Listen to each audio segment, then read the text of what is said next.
So hey everyone, welcome to a new video. So today we are going to explain the fast text from Flamingo book. That is the last lesson.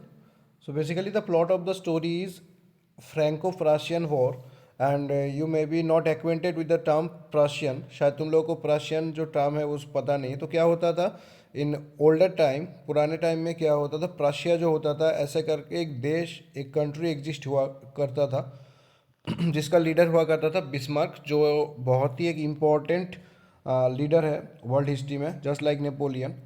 तो just like अगर सोचो, before independent India क्या था. India एक United nation हुआ करता था, just like Pakistan, Bangladesh, India, Afghanistan. तो धीरे धीरे क्या होता है, बहुत सारे सोशो इकोनॉमिकल रीज़न की वजह से देश टूट जाता है. उसी तरीके से प्रशिया भी एक टाइम में टूट गया था. लेकिन ये जो टाइम की बात किया जा रहा है, उस टाइम प्राशिया बोल के एक देश एग्जिस्ट करता था. और जो प्लॉट है वो क्या है, Franco Prussian war. That is France के साथ प्राशिया प्राशिया के एक वॉर हुआ था. और due to the result of the war क्या करना पड़ा था, फ्रांस हार गया था. और उसी बदौलत फ्रांस को अपना दो डिस्ट्रिक्ट, दैट इज़ एल्जैक और लॉरेन को प्राशिया को देना पड़ा था.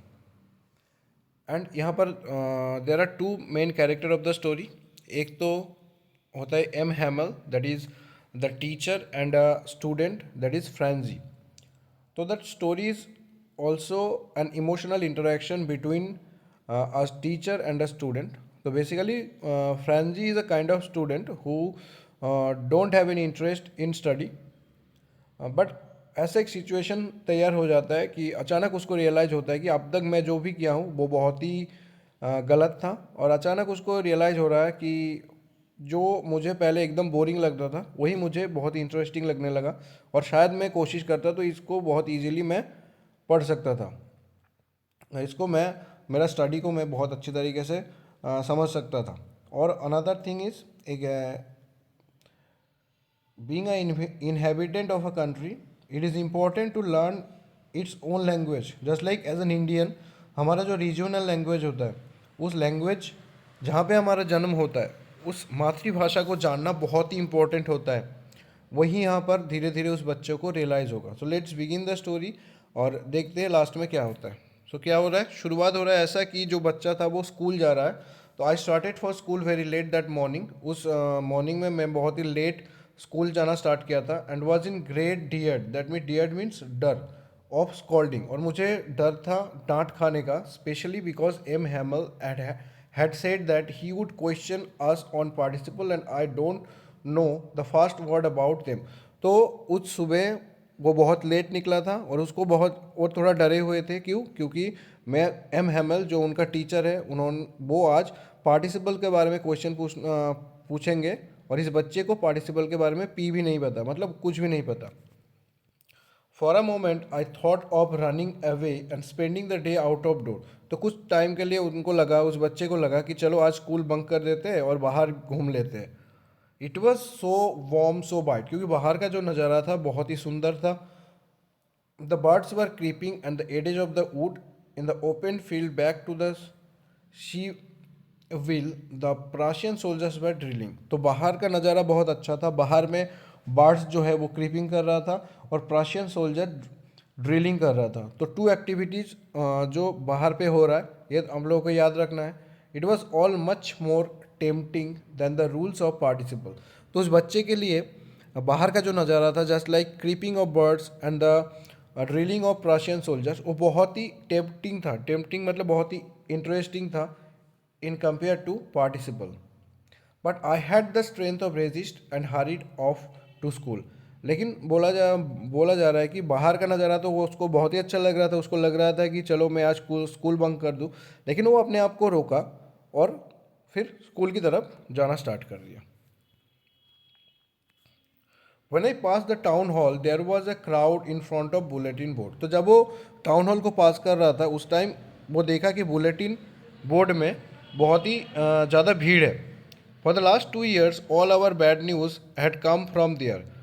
तो वो बच्चा बोल रहा है कि पिछले 2 साल से उस बुलेटिन बोर्ड में जितना भी खबर आया वो हमारे लिए बैड न्यूज़ ही था.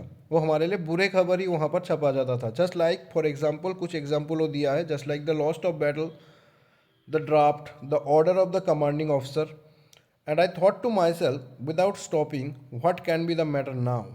तो बच्चा सोच रहा है अपने आप में कि पिछले 2 साल से तो यहाँ पर खराब ही खबर आया था, just like the lost of battle, the draft, the order of the commanding officers.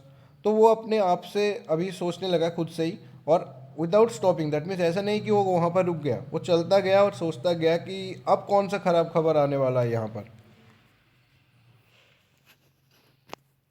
Then, as I hurried as fast as I could go, the blacksmith Wacher, who was there with his apprentice reading the bulletin, called after me. तो जैसे ही मैं वहाँ से तेज जाने लगा, the black वहाँ पर एक ब्लैक स्मिथ था जिसका नाम था Wachter, who was there with his apprentice, जो अपने लेबर के साथ और चेला के साथ वहाँ पर खड़ा था और वो भी बुलेटिन को पढ़ रहा था।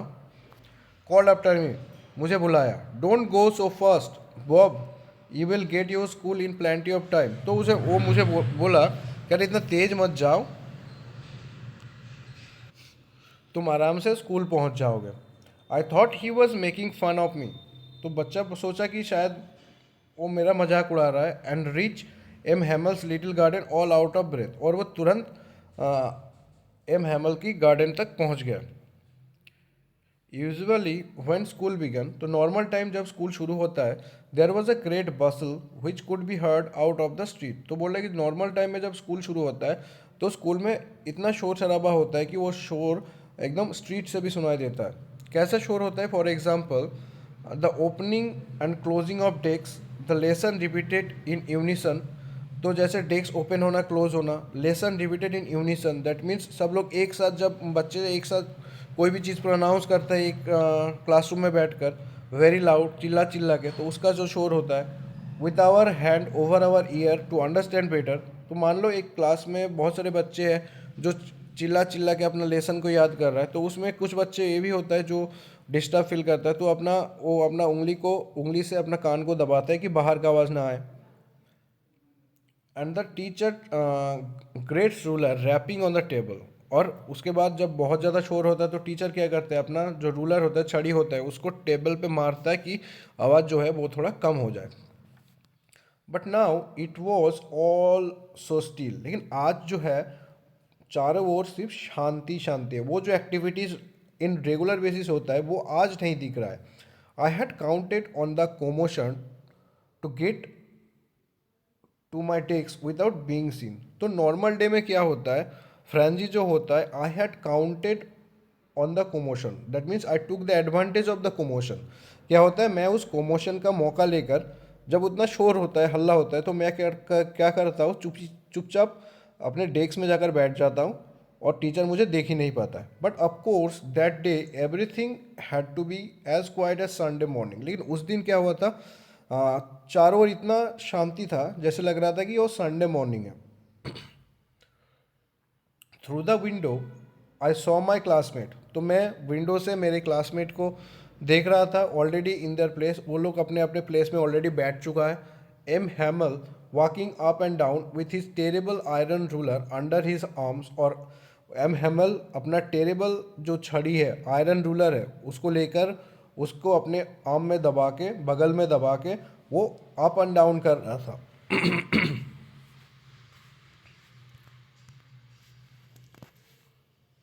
I had to open the door and go in before everybody. You can imagine how blast and how irritated, frightened I was. तो क्या होता है, I had to open the door. तो टुडे जैसे कि आज का स्थिति एकदम अलग है। बाकी दिन में वो चुपचाप क्या करता है, वो जो शोर होता है, हल्ला होता है, उसका एडवांटेज लेके चुपचाप जाकर अपने सीट में बैठ जाता है। लेकिन आज क्या है, पूरा शांत है माहौल, तो उसको क्या करना है, I had to open the door. आज उसको डोर ओपन करना है और सबके सामने से जाकर अपने सीट में बैठना है। तो बोले, यू कैन इमेजिन, तुम सोच सकते हो कि ये मेरे लिए कितना ब्लास्ट, कितना शर्म की बात है और कितना फ्राइटेंड, कितना डरावना भी है, क्योंकि ये उसको नॉर्मल टाइम में वो ऐसा करता नहीं। अगर सबके सामने आज जाना है तो उसके लिए थोड़ा अनयूजुअल हो रहा है चीज़। But nothing happened. लेकिन क्या हुआ, टू अ सरप्राइज, जैसे वो सोचा था कि मैं सबके सामने से जाऊंगा तो एम हेमल मुझे देखकर डांट देंगे, मुझे शायद पनिश करेंगे। बट क्या हुआ, बट नथिंग हैपन। लेकिन ऐसा कुछ नहीं हुआ। M Hamel saw me and said very kindly. M Hamel मुझे देखा और बहुत काइंडली मुझे बोला, go to your place quickly, तुरंत अपनी जगह में जाकर बैठो लिटिल फ्रेंच। अब देखो यहाँ पर आकर उसका नाम आया फाइनली उस बच्चे का। We were beginning without you, हम लोग तो तुम्हारे बिना ही स्टार्ट कर दिए थे lesson. I jumped over the bench and sat down at my desk, तो मैं जंप करके अपने डेस्क में जाकर बैठ गया। Not till then when I got a little over my fright did I see that our teacher had on his beautiful green coat. तो not till then मतलब अब तक मैं नहीं देखा था, लेकिन अचानक मैं नोटिस किया कि मेरा जो टीचर है एम हेमल, वो क्या क्या ब्यूटीफुल ग्रीन कोट में आया है। His frilled shirt and the little black silk cap all embroidered that he never wore except on inspection and prize days।